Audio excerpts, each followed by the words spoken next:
विद्याश्री सुखदायकं विघ्ननाशाय कार्यादौ यो देवैरपि पूजितः तप्तकाञ्चन गौरांगी राधे वृंदावनेश्वरी वृषभानुसुते देवी प्रणमामि हरिप्रिये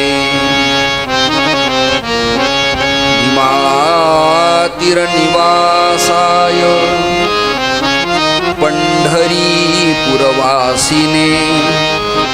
पांडुरंग प्रकाशाय विठ्ठलाय नमो नमः आपदामपहर्तारं दातारं सर्वसंपदां लोकाभिरामं श्रीरामं भूयो भूयो नमाम्यहम् सदाशिवसमारम्भां श्रीशङ्कराचार्यमध्यमाम्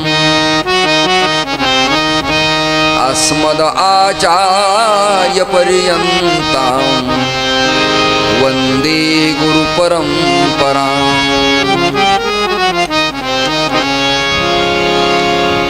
सद्गुरुं सच्चिदानन्दं केवलं करुणाकरं ज्ञानयोगेश्वरं वन्दे ज्ञानदेवं पुनः पुनः आदिनारायणपदं धातारं चात्रिसत्पदं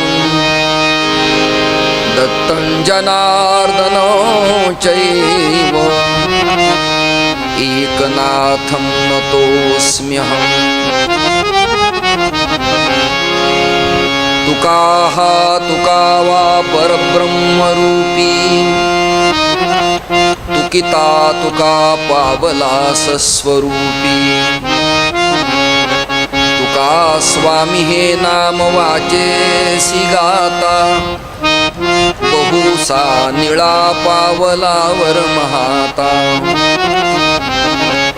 भक्तीने घटला हरी सपटला जो जानता वाटला संसारी कसला न अन्य असला जो विठ्ठला भाळला ज्ञानाचा घटला भला मज भला ऐसा जगी बोधला त्या श्री संत सद्गुरु माणकोज चरणी साष्टांग मी घातला पुंडलीक वरदा हरी विठ्ठल श्री ज्ञानदेव तुकाराम पंढरीनाथ भगवान की जय। प्रभु रामचंद्र भगवान की जय। अवधूत चिंतन श्री गुरुदेव दत्त उद्धवेश महाराज की जय। सद्गुरु सखाराम महाराज की जय। सब संतन की जय।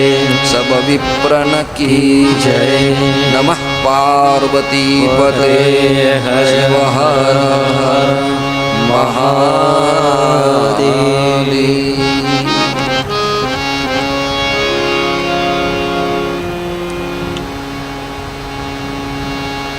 स्वे भानु जो भानु आराधिकेला तयाचे कुळी दीपकू दिव्य झाला हरी भक्ती लावून तारी समस्ता नमस्कार माझा सद्गुरु एकनाथा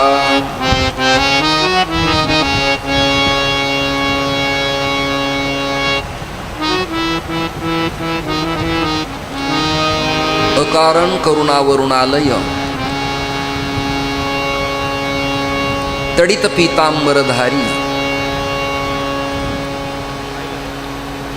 चंद्रभागा तीरनिवासी श्री रुक्मिणी प्राणसंजीवन पांडुरंग परमात्म्याच्या चरणी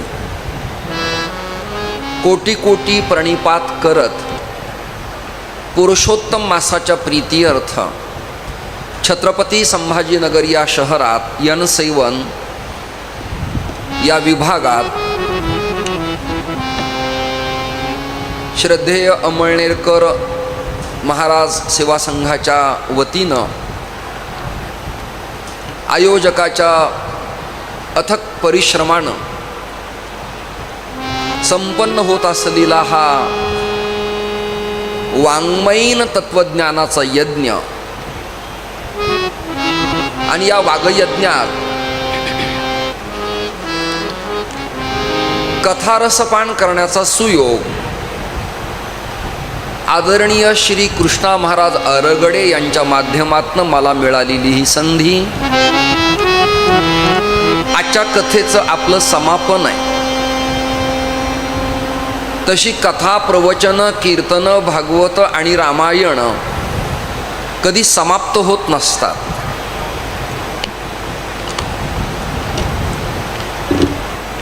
चिदविलासाच्या संबंधाने एक चर्चा आपल्यासमोर करतो मी.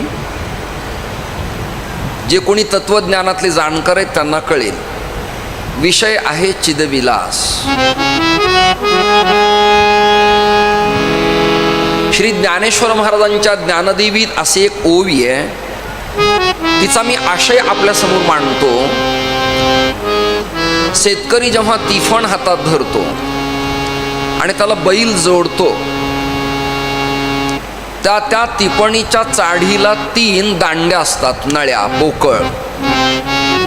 चाढीवरती मूठ धरल्यावर त्यातनं तो शेतकरी बरोबर धान्य सोडत राहतो आणि त्या 3 नळ्यातनं धान्य जमिनीमध्ये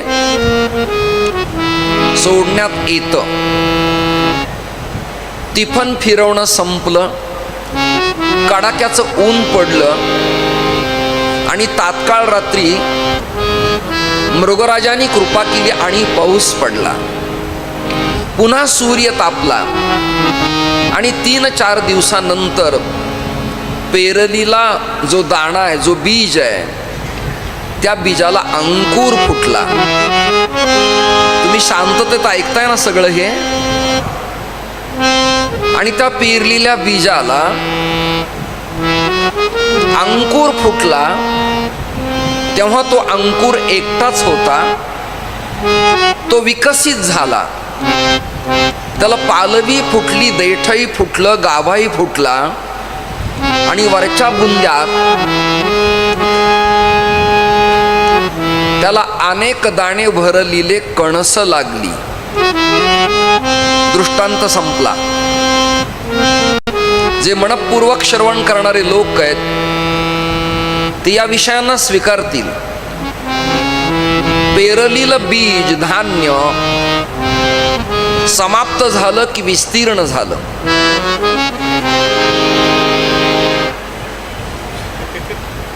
मग त्या बीजाची समाप्ती की बीजाचं अवतरण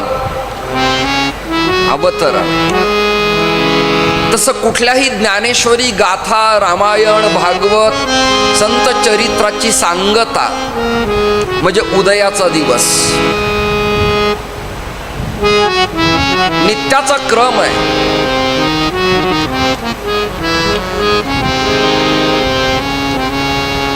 सूर्य उदय, सूर्य अस्त, चंद्रोदय, चंद्रास्त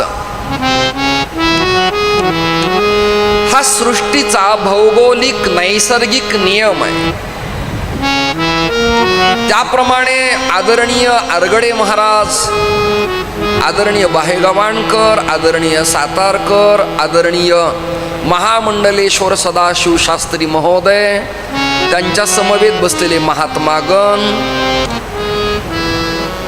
कर्म संपलं असं म्हणता येत नाही, यज्ञ संपला असं म्हणता येत नाही. अर्जुनाने कृष्ण परमात्म्याच्या समोर प्रयत्नवाद केला की मला युद्ध नको, वाद नको, कलह नको, भांडण नको, रक्तपात नको, धारातीर्थी पडणं नको.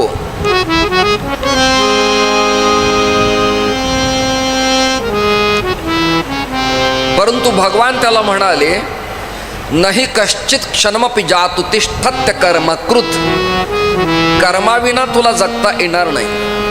तू म्हणशील की मी बाण घेणार नाही, मारणार नाही, तू हे म्हणणं सुद्धा कर्मच आहे. मी श्वास घेणार नाही म्हणणं सुद्धा श्वास घेणंच आहे. मी पाहणार नाही म्हणणं हे सुद्धा पाहणंच आहे.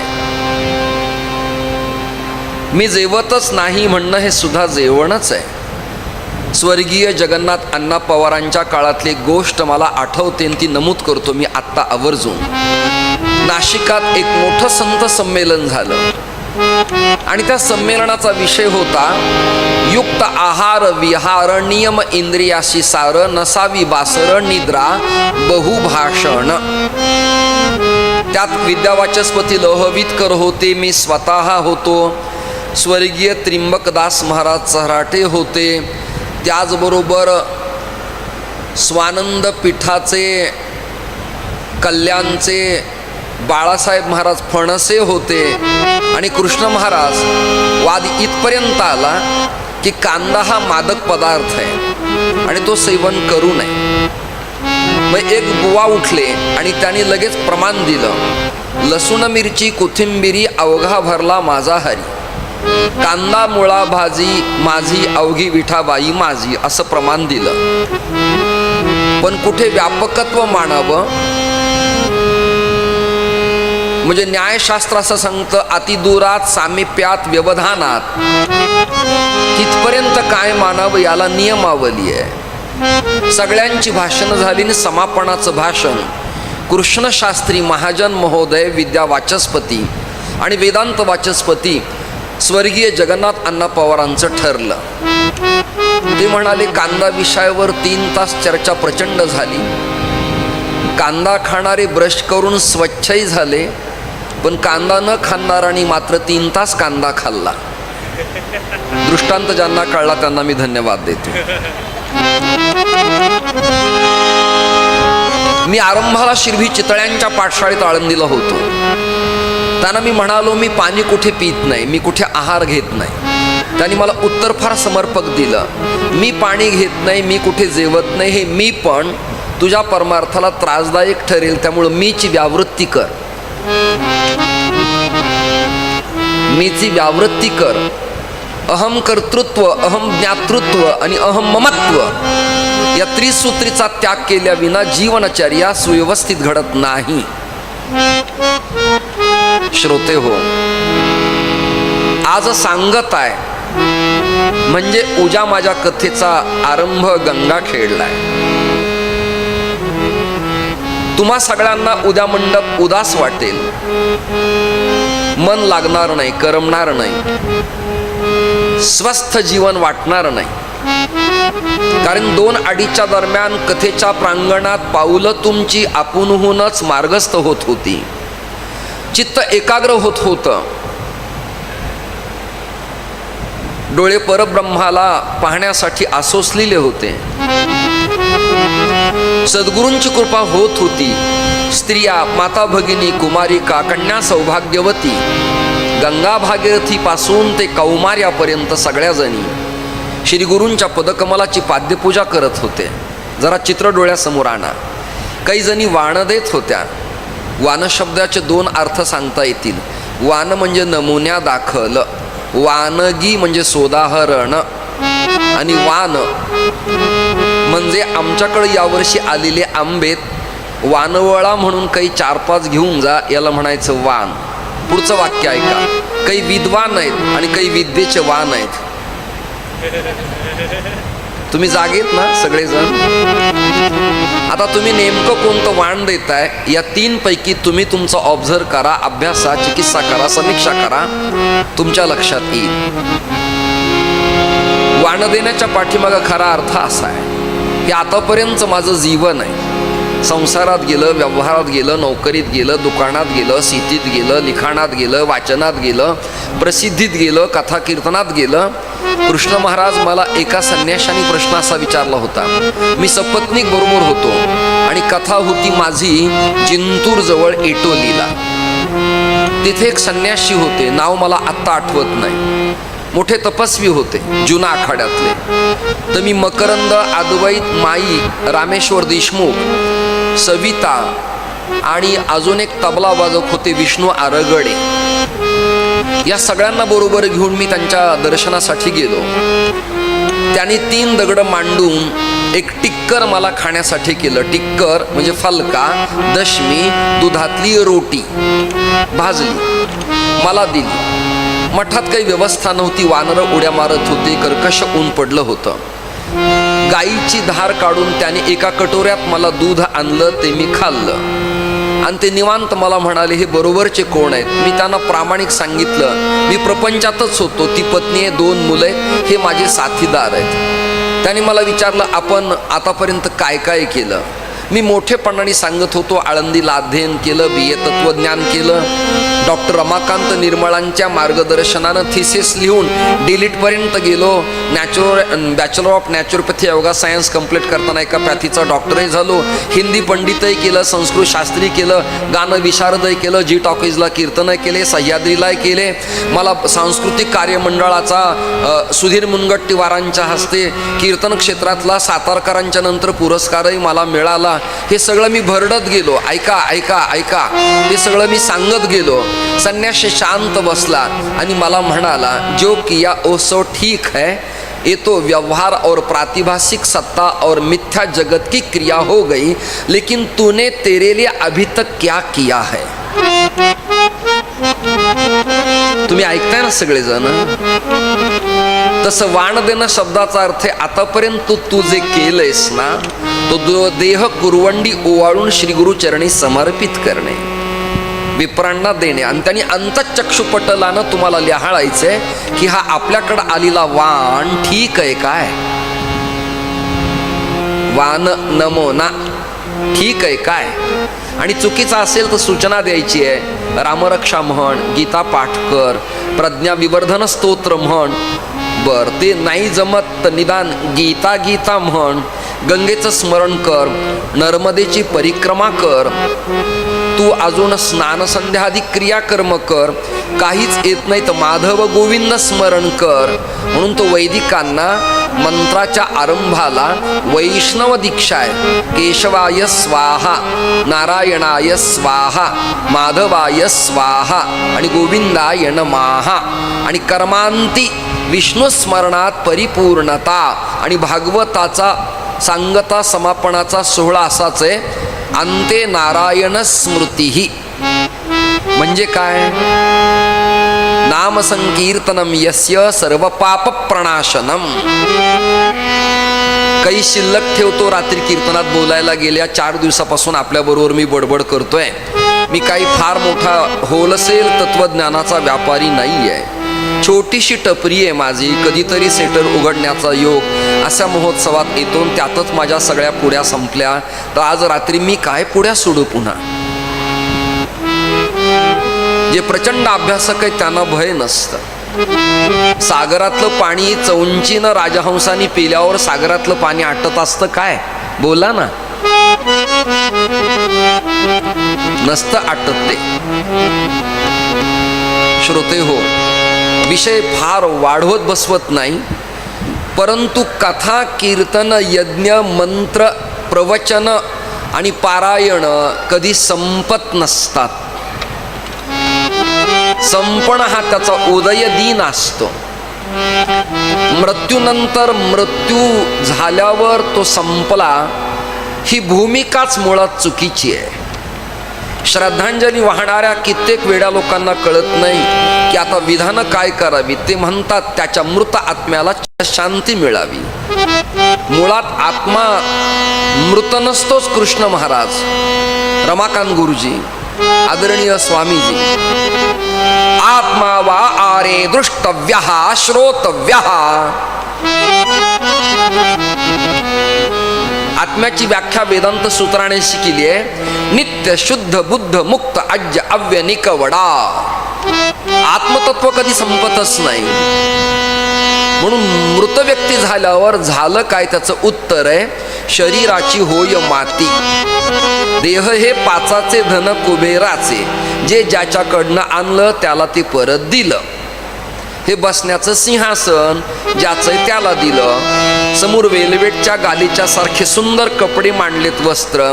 ज्याचे त्याला दिले, हा माईक ज्याचा आणला त्याला दिला, हे साऊंड्स मॉनिटर ज्याचे आणले त्याला दिले, हा मंडप ज्याचा लावलाय त्याला रकमेनंतर परत दिला, हे गायक वादक जिथनं आले तिथं त्यांना परत पाठवलंय. हा सृष्टीचा, निसर्गाचा, ईश्वर सत्तेचा नियम आहे. त्याला तुम्ही समापन म्हणता तरी कसं? मग भारतीय तत्वज्ञाना राचेढेरे असं म्हणाले की मृत्यू नाही, मृत्यू ही जीवनाची आनंद यात्रा आहे. काय माहिती का? आनंद यात्रा आहे.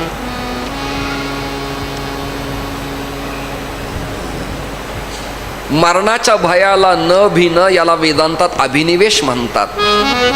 मरण माझे मरून गेले, मज केले अमर, अमर आहा खरे की पहा खोटे ते. मृत्यू सगळ्यालाच आहे. आणि मृत्यूचं भय मानायचं कारण काय? समजा मी आत्ता बोलतो आहे आणि 5:45 5:13 माझे डोळे झाकले, काय वाईट आहे? वाईट काय? भगवत चिंतन करताना, भगवत सेवा करताना, विप्र सेवा करताना, ग्रंथ संत सेवा करताना, कथा कीर्तनात देह पात होत असेल तर तो पात नाही, ते समर्पण आहे, त्याचा उदय आहे. जाऊ दे, या विषयावर मी बडबड करत राहील तर चरित्र थोडं बाजूलाच राहील.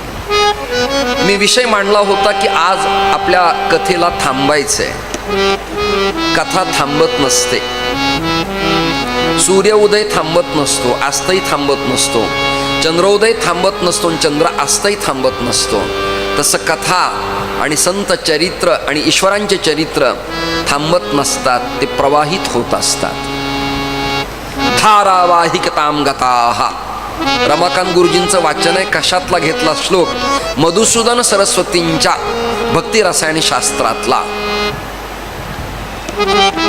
धारा का वाहिताम गताः. त्यातही धारे 2 प्रकरण आहेत, एक तैल बिंदुवत आणि जल बिंदुवत. तुम्ही तत्वज्ञान मी सांगायला लागलो तर कंटाळून जाल. ते लेकरं कोणाचे, तेवढे जर कार्यकर्त्यांनी, संघातल्या एखाद्या सेवकांनी शांत केले तर मला बरं वाटेल. आणि यातला एखादा कॅमेरा त्यांच्यावर मारा आणि सांगा, मंडपात कथेत आनंद घेत असणारा हे लेकरं, असे टीप लिहा. एक कोणी त्यांना आई वडील असतील तर त्यांच्याकडे द्या, अनाथ असतील तर मला द्या, कारण आता मला होणार नाही.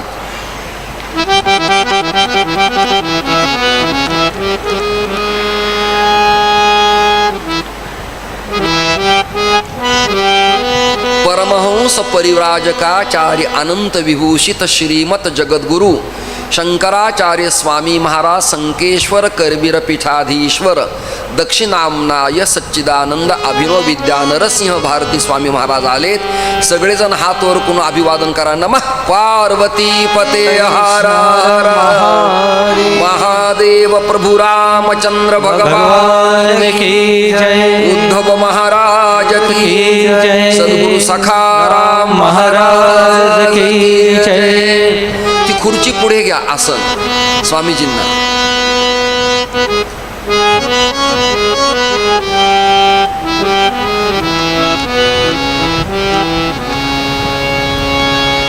शंकराचार्यांच्या समकक्ष आसन इतरांचं उंच नसावं. शंकराचार्यांच्या समोर मी स्वतः खडावा घालून येऊ नये. शंकराचार्यांच्या शेजारी मी बसू नये, कारण शिष्टाचार आहे, नियमावली, प्रतिबंध आहे, कायदा आहे साधू संत परंपरेचा. आखाड्यात आचार्य मंडलेश्वर उच्च सिंहासनावर बसल्यावर बाकीचे नागा संन्यासी खाली बसतात. सोपं सांगू, सगळेच निवडून गेलेले खासदार जरी असले आणि केंद्रीय मंत्री जरी झाले तर सभापतीची खुर्ची आजही ऍक्ट मध्ये उभी की नाही, उंच आहे की नाही? बोला बोला बोला. ते सभापतींचं स्थान आहे. झालं का रे काम? काही खोलीत गोष्टी सांगण्यापेक्षा डायरेक्ट मंडपात सांगितलेला बॉम्बस्फोट परवडला. श्रोते हो, आणि कृष्ण महाराज सातत्याने नावं का घेतो की लक्ष केंद्रित राहतं, नातं टच राहतं. दुसरे यतिवरी आलेत शंकर भारती स्वामी महाराज. हात वर सगळ्यांचे. नमः पार्वती पते हर हर महादेव. अवधूत चिंतन श्री गुरुदेव दत्त. शांतीब्रह्म एकनाथ महाराजांना काही ठराविक शिष्य होते. आदरणीय सज्जनांनो, तुम्ही ज्या शिष्यांचं नाव कधी ऐकलं नाही ते शिष्य मी तुमच्या समोर आज नाथरायांचे सांगणार आहे. पहिल्या क्रमांकाचा शिष्य सिद्ध नरहरी. गावाचं जुनं ऐतिहासिक नाव दशपूर, काळोखात बदललेलं नाव चास. तुमचं आज लक्ष विकलांग आहे, केंद्रित नाहीये सगळ्यांचं.